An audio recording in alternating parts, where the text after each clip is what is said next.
goal now.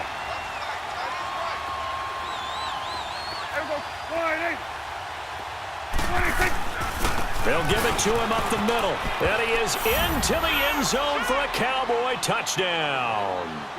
Ezekiel Elliott, a 6-yard touchdown run. And the Cowboys will extend their lead. Now whistles and a timeout signaled here by the offense. And that's their first of this second half.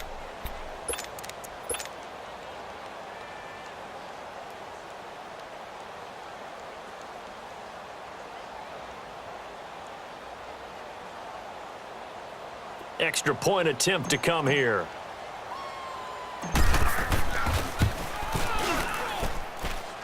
Extra point splits the uprights, and the decision to just kick the extra point winds up successful. Out is the kickoff unit as they run up and send this one away. And no return on this one as the fair catch is signaled for and taken.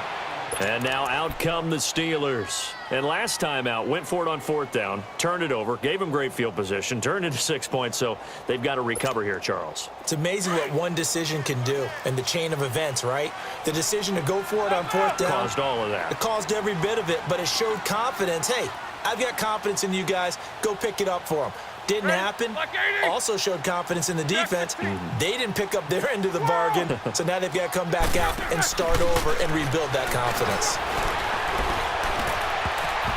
And his throw is going to be incomplete. The Notre Dame man, Jalen Smith, able to get a hand in and knock it away.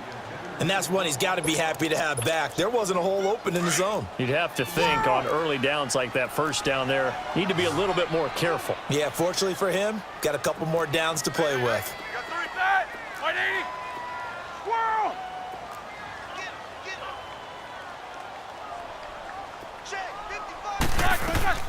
A fake to Bell. Now it's Roethlisberger. Going top shelf for Smith. Oh, this is taken in. It's complete. And he makes it all the way down to the 31. A big play. Smith-Schuster on the throw from Big Ben.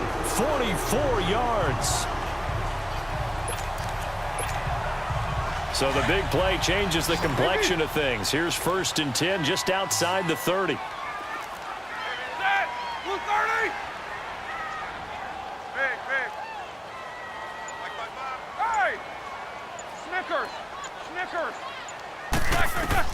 Now Roethlisberger on 1st down.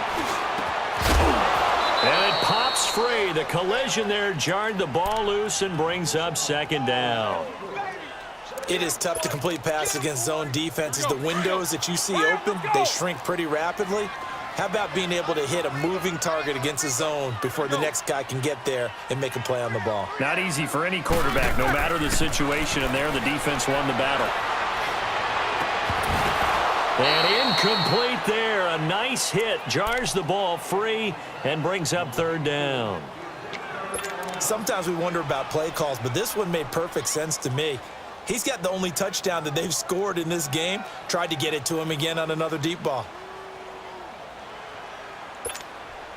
This offense was on the move. Now 2 straight incompletions have them looking at 3rd and 10.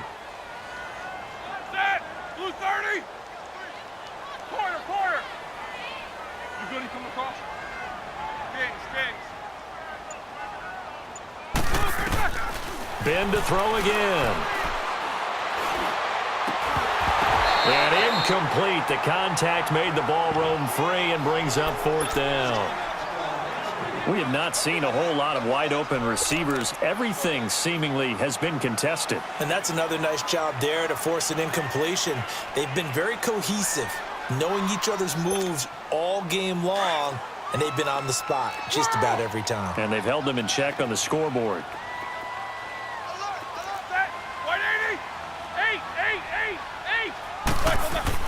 Here we go. It's Roethlisberger on 4th down. Open man, Smith-Schuster. It's complete. And he's brought down, but not before he reaches the 8-yard line. The time to pull out the stops is now, and they convert there on 4th down. 1st and goal, and they got to be thinking a chance to get right back into this football game.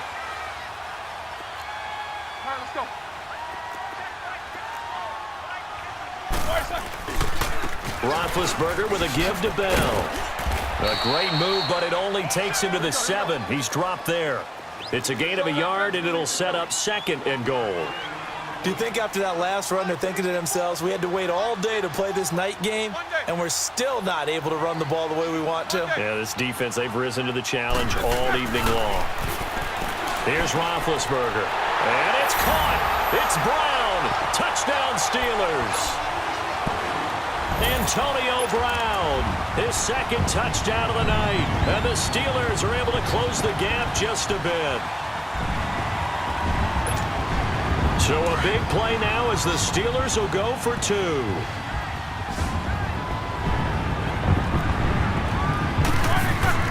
Now it's Roethlisberger.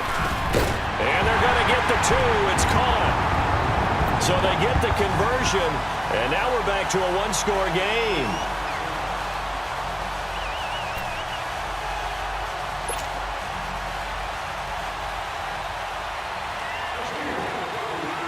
Boswell on now to kick this one away.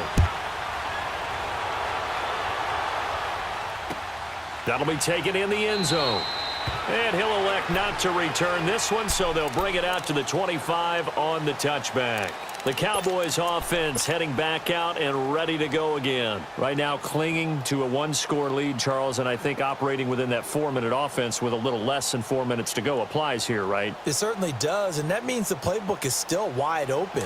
But you are a little bit more careful about what you're calling. You want plays, they're going to gain yardage, how would you say it, consistently, right? You don't need the big shots downfield, but make sure the clock continues to run. Pile up the first down, and the goal, end the game with your quarterback kneeling down at the end, and you still have the lead. And he'll get this one up to the 26. Credit him with a 1-yard gain there to make it 2nd and 9.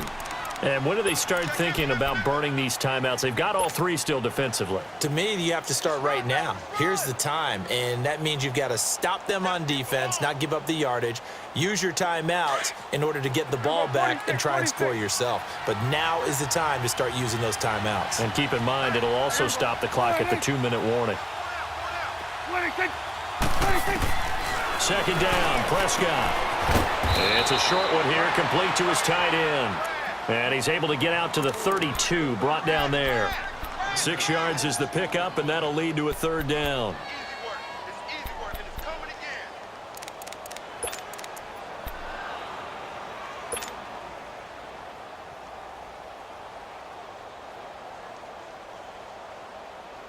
Here's where this crowd can really help make things difficult.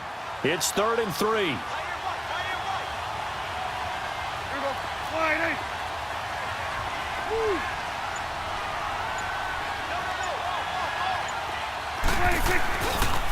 On 3rd down, that's Elliott. It's a loss of a full 3 yards, and it brings up 4th down. Time for a break. We're back to see what happens after this.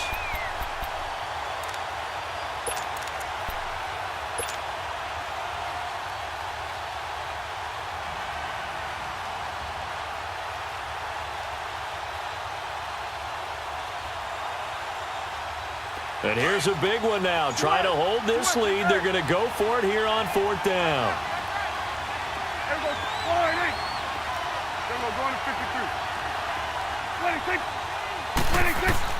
The Cowboys will go. Prescott. And that's caught by Beasley. And able to rip off a big chunk of yardage before being dropped inside the 40. That one a backbreaker as they wind up converting there on 4th.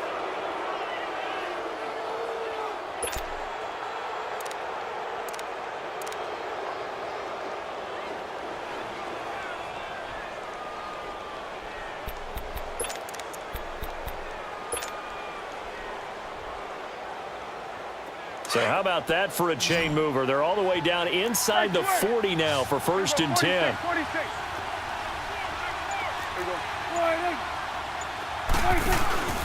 Another carry tonight for the workhorse Elliott. And they're able to get this one past the 30 down to the 25. Now the Steelers use the first of their 3 timeouts. And they'll be disappointed to have to burn one there after giving up the first down.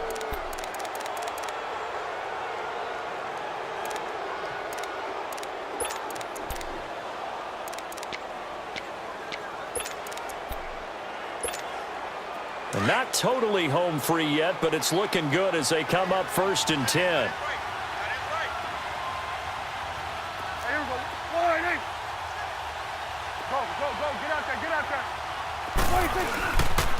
Running game working. They'll stick with it on 1st down. And he's going to take this one down to about the 23-yard line.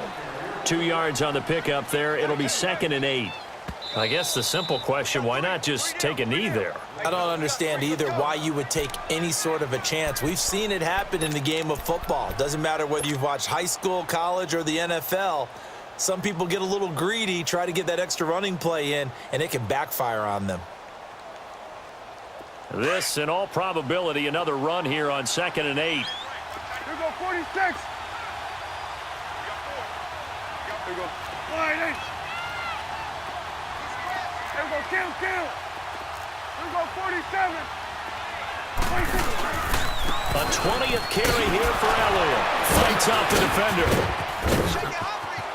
And he's across for the touchdown. And in the final minute, that should just about seal it. And that touchdown should make you feel comfortable. But do you really feel like it's totally over yet? Not totally, but I think you're pretty much there. Yeah, you've still got to make sure you stay with it, do all the right things down the stretch, especially on defense. But that touchdown there, you've got to feel good about your chances. The kickoff team on the field now as they will send this one away.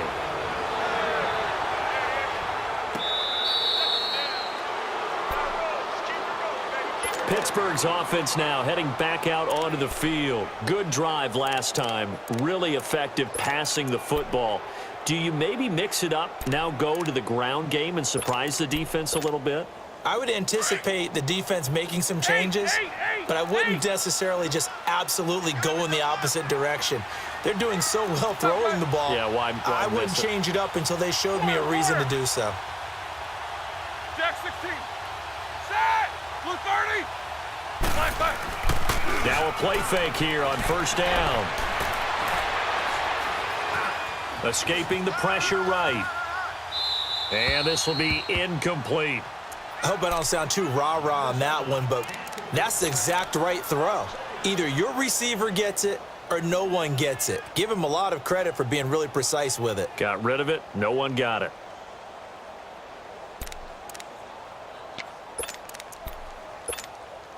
Line of scrimmage, again the 25, 2nd and 10.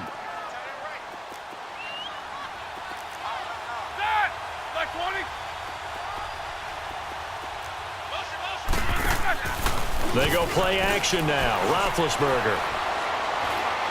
He's going to let it fly. And this is intercepted, and that should do it. Chidobe Awuzie with a pick. I think that interception happened for 2 reasons. Quarterback gets outside the pocket and panics a little bit, and receiver doesn't make sure he's absolutely in an open spot. So there's a guy lurking, took the ball from him. Yeah, so don't wave your arms, right, as a receiver if you're not wide open? Got to know that you're open. Otherwise, just don't do it.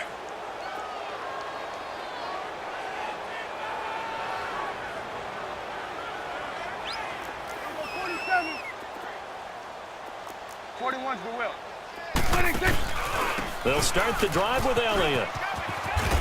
And he'll find some space up to about the 25. It's a pickup of 4, and it'll bring up 2nd down. Charles, why didn't they just take the knee there? You're asking the question that I'm asking as well, because we've seen a lot of football where coaches decide maybe they get a little greedy. I don't know if they're doing it for stats or for what reason. We've seen it happen in college. And how about in the NFL? The miracle of the Meadowlands. All they had to do was take a knee and the game was over. The Giants ran it one more time. Ball popped free. Philadelphia picks it up and wins the game. What year was that? 1978. I think it was in November. To the right side, he's got Cooper. It's complete. And they'll take him down at the 31-yard line. A road win in the National